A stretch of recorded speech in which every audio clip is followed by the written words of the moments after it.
मनीष कश्यप और पुलिस दोनों अपने पर्सनल ईगो पर ले लिया है और कहीं ना कहीं ईगो के वजह से भी बहुत कुछ हो जाता है। यदि आपके कंडक्ट से माने आपके व्यवहार से राष्ट्र को खतरा है, आप विदेशी ताकतों के साथ मिल गए हैं, तो ऐसे परिस्थिति में आतंकवादी गतिविधि को आप बढ़ावा दे रहे हैं, प्रमोट कर रहे हैं। आपको जब माइक देता, हर आदमी की एक मर्यादा है। मैं एक वकील हूँ, तो मेरे से जब कभी भी लोग बोलते हैं, मैं बोलता हूँ मैं पॉलिटिकल बयान नहीं दूंगा। मैं किसी का वोटर हो सकता हूँ, हम जज भी किसी को वोट करते हैं, लेकिन वो जब इजलास पर बैठते हैं तो अपनी पर्सनल विचारधारा को कभी एक्सप्रेस नहीं करते हैं। आप तह तक जाइए, चीज़ों को खबर भी चलाइए, लेकिन खबर की पुष्टि होनी चाहिए। आप एक पत्रकार हैं, जिम्मेदार नागरिक हैं भारत के, ये भी समझना चाहिए। कुछ पैसे के लिए, इसमें कहीं कोई दोहराई नहीं है, कुछ लोग उतावलेपन में किसी का आर्टिफिशियल चीज़ का बना के किसी को चला दे रहे हैं। अभी के इस दौर में आप व्यूअर्स के लिए साख के साथ यदि आप काम करना चाहते हैं तो आपको बहुत कुछ सोच समझ के करना होगा।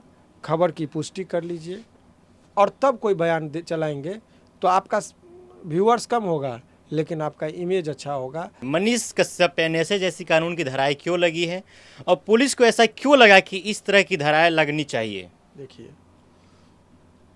आपको मैं बता रहा हूँ, यहाँ इस केस में बहुत सूझबूझ, कोई भी, नोट ओनली मनीष कश्यप के केस में, किसी भी केस में सूझबूझ और समझदारी की बहुत ज़रूरत होती है। खास करके एडवोकेट की भूमिका और बहुत ज़्यादा अहम हो जाती है। तो आपको देखिए, इसमें ईगो का क्लेश है।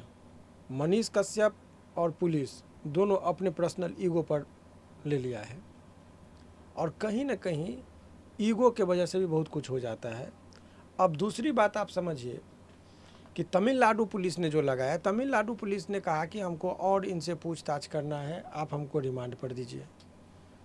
तो उस दौरान न्यायालय में जो मजिस्ट्रेट साहब थे, उन्होंने कहीं ना कहीं असहमति दिखाई, बोले कि बहुत हो गया। इसी बीच में खबर आई कि जो सुप्रीम कोर्ट में जो है सो याचिका दायर हो गया है कि सभी केसों को क्लब अप कीजिए इत्यादि, और इनको इतना रिमांड पर टॉर्चर नहीं किया जाए इत्यादि। ये जो सुप्रीम कोर्ट में फाइल किया गया, it should not be disclose. ये जब डिस्क्लोज हो गया तो पुलिस अपने स्ट्रेटजी बनाना शुरू की कि अरे अब तो ये चला जाएगा। तो जैसे ही एनएसए में लगा दिया तो फिर आपके पास अब कोई विकल्प नहीं है, क्योंकि उसमें फंडामेंटल राइट को भी कुछ देर के लिए साइड कर दिया जाता है, मौलिक अधिकार, जो रेयर एंड रेयरेस्ट सिचुएशन में लगाया जाता है। तो इसके राजनीतिक कारण ये हो सकते हैं। अब आइए जो लीगली कारण के बात जब आप समझेंगे तो पुलिस की अपनी स्ट्रेटजी होती है कि मुझे रखना है। अब सवाल दूसरा जो इस परिप्रेक्ष्य में है कि एनएसए के तहत यदि कोई व्यक्ति का कैसे लगता है और मनीष कश्यप के केस में क्या रीजन है, वो सब, तो ये राइट टू नो और ग्राउंड भी आपको जानने का अधिकार खत्म है। पुलिस सरकार करे कि हमको संदेह है, बस ये हो गया। लेकिन सामान्यतः सेक्शन 3 है एनएसए एक्ट का, उसमें कुछ ग्राउंड बताया गया है जिस ग्राउंड के आधार पर किसी व्यक्ति को गिरफ्तार किया जा सकता है, किसी व्यक्ति को नज़रबंद किया जा सकता है इत्यादि। उसमें पहला ग्राउंड है कि यदि आपके बयान से राष्ट्र की सुरक्षा को यदि खतरा है, उसका एक लाइन में ऑब्जेक्टिव है, सब्जेक्टिव बात नहीं कि खतरा कैसे कहेंगे, किस कंडक्ट को आप कहेंगे खतरा है, ये नहीं बोला गया है। कि यदि आपके कंडक्ट से माने आपके व्यवहार से राष्ट्र को खतरा है, आप विदेशी ताकतों के साथ मिल गए हैं, तो ऐसे परिस्थिति में आतंकवादी गतिविधि को आप बढ़ावा दे रहे हैं, प्रमोट कर रहे हैं इत्यादि चीज़ों में की जो संभावना रहती है, तो ऐसे परिस्थिति में ये धाराएं माने ये एक्ट के तहत मामला बनता है। अब जहाँ तक केस का अभी तक का जो माने अवलोकन आप करेंगे, तो मनीष कश्यप पर जो आरोप है वो आरोप है कि इसने कोई ऐसा वीडियो बनाया जो फेक वीडियो था कि तमिलनाडु में बिहारियों को नहीं मारा जाता था। इस चीज़ को, खबर को इन्होंने और कंकॉक्टेड किया, इन्होंने फैलाया इत्यादि आरोप है। फिर आप और जब केस को अध्ययन करेंगे डीप में, तो इनके ऊपर है कि एक व्यक्ति जो था वो पटना में किसी होटल में 2 व्यक्तियों को तैयार किया आर्टिफिशियली, उसको मलहम पट्टी करके, और बोला कि तुमसे यदि कोई पूछे तो तुम बताना कि ये है। तो वो व्यक्ति भी पकड़ा गया, जिस कैमरा से रिकॉर्ड किया गया था सारा चीज़ पकड़ा गया। उसको उसने कहा कि क्या तुमको इसमें किसने कहा था बनाने के लिए। तो यदि वो किसी भी व्यक्ति का नाम ले लेगा तो अभियुक्त हो जाएगा। तो ऐसे पर पुलिस के दौरान वो व्यक्ति ने कहा कि मनीष कश्यप के सहयोग से हमने ये चीज़ बनाया था। दिस इज एलिगेशन जो उसमें आया। क्या यह राजद्रोह या देशद्रोह का मामला है? अब उसी पर ये जो मामला है राजद्रोह या देशद्रोह, इसके कैटेगरी में ये चीज़ नहीं आता है। राजद्रोह और देशद्रोह का बहुत अच्छा आपने कहा। यदि आप भारत सरकार या राज्य सरकार के खिलाफ सेना तैयार करते हैं, सेना को भड़काते हैं, आर्मी बनाने का धमकी देते हैं, तो देशद्रोह का मुकदमा होता है, तो राष्ट्रीय सुरक्षा है। देखिए बहुत लोग बयान देने के टाइम में भी पॉलिटिकल लोगों को भी देखना चाहिए। आपको एक उदाहरण मैं दे रहा हूँ। आपको याद होगा कि रामदेव बाबा जब अनशन किए हुए थे, तो वहाँ से जब वो भाग के निकले थे, तो उन्होंने एक बयान दे दिया था कि मेरे पास हमारे बहुत जितना भी पतंजलि के लोग हैं वो मैं एक सेना तैयार करूँगा और भारत सरकार को मैं दिखाऊंगा। तो जैसे ही उन्होंने भारत सरकार का टर्म कर दिया, तो मैंने कहा कि यहाँ पे गलत कर दिए। वो कह देते कि मैं कांग्रेस को हटाऊंगा, मैंने मनमोहन सिंह जी के खिलाफ अपना व्यक्ति तैयार करूंगा, तो राज्य के विरुद्ध नहीं था। लेकिन उन्होंने टर्म यूज कर दिया भारत सरकार के विरुद्ध हमारे लोग डंडा लेके खड़ा रहेंगे, तो आपने कह दिया, तो यानी कि भारत सरकार को खतरा, तो देशद्रोह का मटेरियल आ गया था। तो बाद में उन्होंने अपोलाइज किया था इस चीज़ के कि ये भूल बस हुई थी, तब जाके उनका मामला सेटिंग हुआ था। तो जब कभी भी बयान दिया जाता है तो मैटर ये नहीं करता है कि क्या बोलना है, मैटर ये करता है कि क्या नहीं बोलना है, मुंह से क्या ऐसी बातें नहीं निकलनी है, नहीं तो आप आनन फानन में कानूनी पचड़ों में इसी तरीके से पढ़ते चले जाते हैं। सर कुछ लोगों का कहना है कि ज़्यादा कड़क आरोप लग गया है, आप इसको कैसे देखते हैं? इसमें कहीं कोई दोहराई नहीं कि जो अभी जो है वो ज़रूरत से ज़्यादा ही आरोप लगने की बात हो रही है। और लोगों में इस बात में कहने में कोई अतिशयोक्ति नहीं है कि लोगों के बीच में भी चर्चा है और बहुत लोगों को ये बात हजम भी नहीं हो रही है कि आप एक ककड़ी चोर को भी कट्टा से यदि काट दिया जाए तो लोगों को हजम नहीं होता है। अब भाई खीरा का चोरी किया है, अब उसको आप हीरा के चोर की तरह यदि आप ट्रीट कर रहे हैं तो थोड़ा सा मुश्किल होता है। लोगों के बीच में ऐसी चर्चाएं हैं, लेकिन पुलिस की अपनी स्ट्रेटजी होती है। लोग अब पुलिस जब अपनी बातों को रखेंगे, उनका तर्क होगा कोर्ट में, तो वहाँ पर फिर बात स्पष्ट राइट और रॉन्ग। यदि पुलिस कुछ गड़बड़ भी करती है तो वो न्यायालय के समक्ष बात को रखा जाता है। न्यायालय उस पर दोनों पक्षों को सुनने के बाद जो उनको लगता है कि देखिए हाई कोर्ट और सुप्रीम कोर्ट का जो फंक्शन है या कोर्ट न्यायालय, जब कोई एडमिनिस्ट्रेटिव बॉडी कुछ राइट करता है या रॉन्ग करता है, उसकी व्याख्या करने की शक्ति माननीय न्यायालय के पास होता है।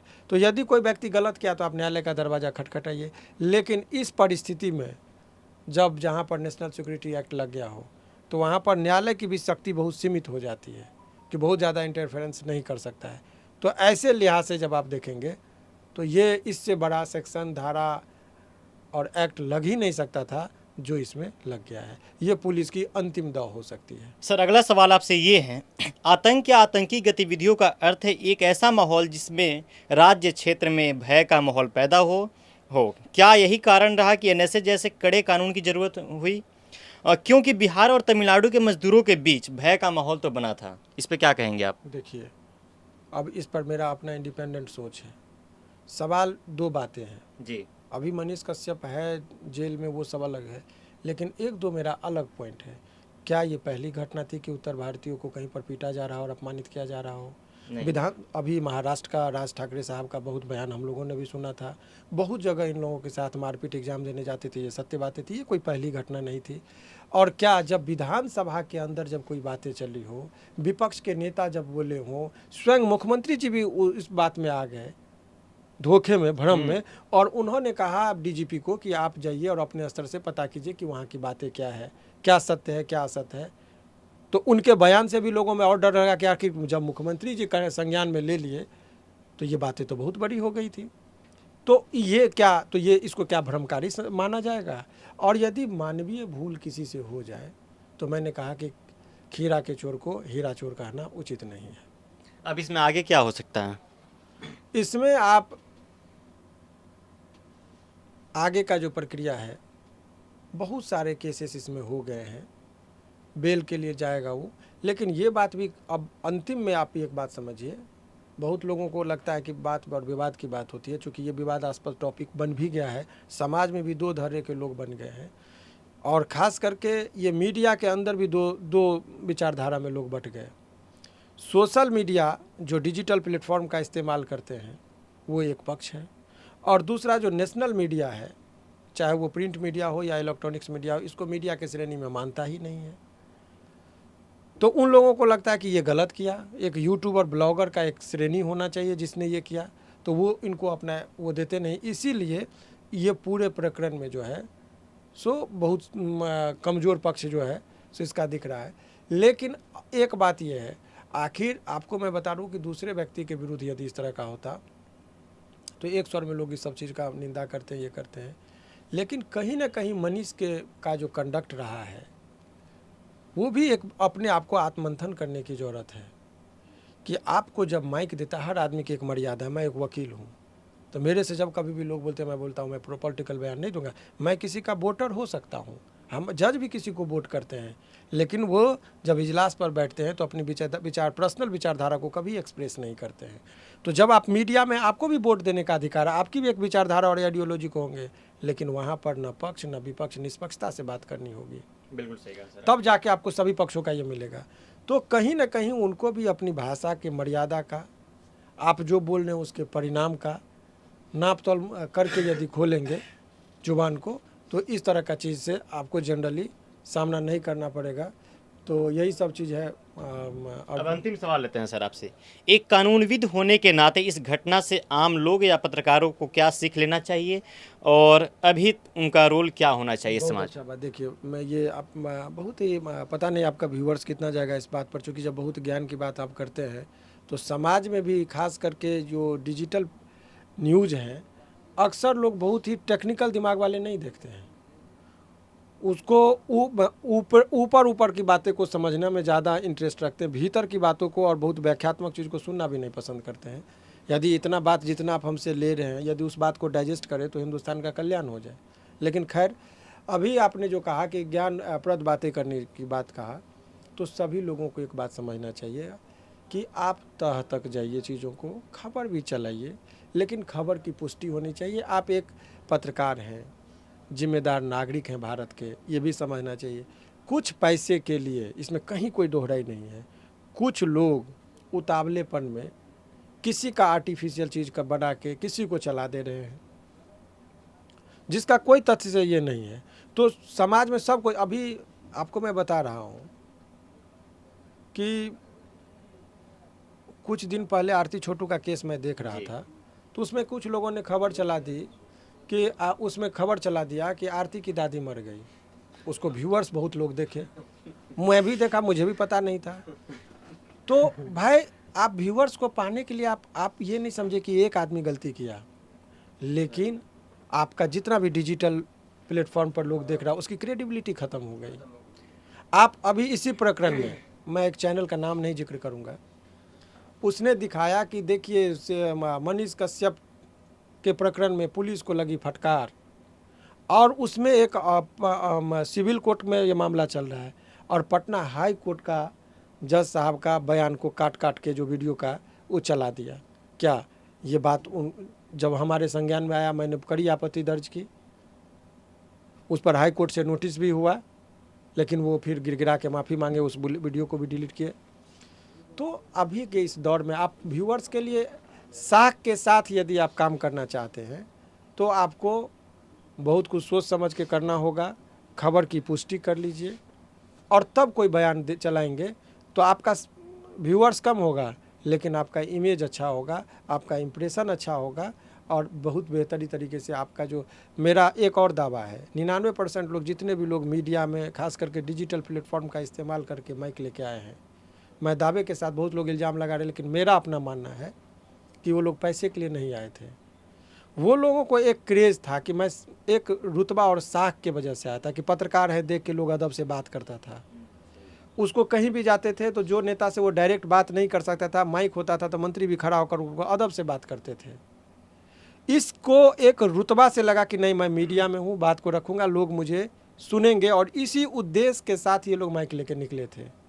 लेकिन हकीकत आज ये है कि इस माइक को देकर अब लोग तू मैं और उसका कोई महत्व बहुत, ये नहीं कहूँगा कोई महत्व नहीं, लेकिन महत्व बहुत घट गया है कुछ लोगों के कुकृत्य के वजह से। तो ऐसे ही लोगों को सोचने की, जो चलाइए, आपको जो चलाना है, आपकी स्वतंत्रता है, लेकिन जिस दिन आप फेरा में पड़ेंगे तो फिर क्या होगा ये भी लेकिन सर करना आपकी मुश्किल है। स्वतंत्रता से किसी के नुकसान हो जाए ये तो सही बात नहीं है ना। तो इसीलिए ना अभी लोगों को झेलना पड़ रहा है। आपको क्या लगता है जिसके बारे में अपन आप शनाप किसी के बारे में बोल देते हैं, अभी भी बहुत सारी बातें चल रही है समाज के अंदर, तो सब पर नोटिस हो रहा है और सभी लोग जाएंगे, इसी में बहुत प्रकरण में लोग जाएंगे। तो ऐसे में आपको कि जब काम करते हैं, ठीक है, आप समाज में हर रोज़ जब भ्रष्टाचारियों का उजागर करेंगे तो 100 दुश्मन आपको होंगे। तो उसमें आपकी ताकत माइक नहीं है, आपकी ताकत आपके साथ लोग हैं जो आपको जज करे कि नहीं ही इज़ गुड। लेकिन जब पता चलेगा कि ये व्यूअर्स पाने के लिए फेक खबर पाता है, तो जिस दिन आप फेरा में पड़ेंगे कोई आदमी आपके लिए एक लाइन लिखने वाला नहीं होगा। रोड पर आने की बात तो ज़रूरत माने दूर की बात है। इसीलिए आपकी ताकत माइक नहीं है, आपकी ताकत आपका साख है, आपकी ताकत आपका इमेज है, आपकी ताकत आपका लोगों के बीच में जो इम्प्रेशन है वो है। इसीलिए उसको पहले महत्व दीजिए, तब अन्य चीज़ों को दीजिए महत्व। यानी कि आपका जो लास्ट चाह रहे थे संदेश, तो मैं यही कहूँगा कि एक जिम्मेदार नागरिक हैं, तो आपके बात में वो झलकना चाहिए कि आप जिम्मेदार हैं, हर दृष्टिकोण से जिम्मेदार हैं। कुछ चंद व्यूअर्स और पैसा के लिए अनाप शनाप और लैमलेट में बात करने की कोशिश नहीं कीजिए। हर चीज़ को हवा में यदि कोई र्यूमर है तो अपना सूझबूझ और समझदारी दिखाइए और अपने सूझबूझ और समझदारी के साथ उसको डायरेक्शन दीजिए। नहीं तो समाज में अधिकतर लोगों को उतना समय नहीं है कि एक एक चीज़ को देखेगा। तो हमेशा समाज में लोग दिशा निर्देश करने वाले कोई ना कोई लोग पैदा हुए हैं और वो डायरेक्शन देते हैं। तो आप एक बहुत बड़ा शक्ति आपके पास है माइक और सोशल मीडिया के माध्यम से कि सही डायरेक्शन में देते हैं। यदि आप उकसा देंगे तो आपको पता नहीं कि आप माने कहीं ना कहीं देश को खोखला कर रहे हैं जी। तो उसका भी ख्याल रखना चाहिए। शुक्रिया सर हमसे बात बहुत बहुत शुक्रिया।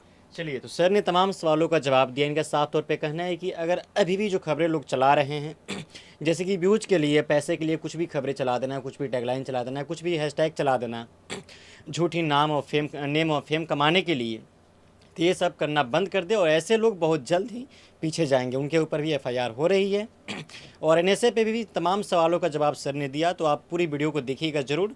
चलिए फिलहाल इस बातचीत में इतना ही। मेरा नाम आदित्य, आप द पंचायत देख रहे थे। बहुत बहुत शुक्रिया।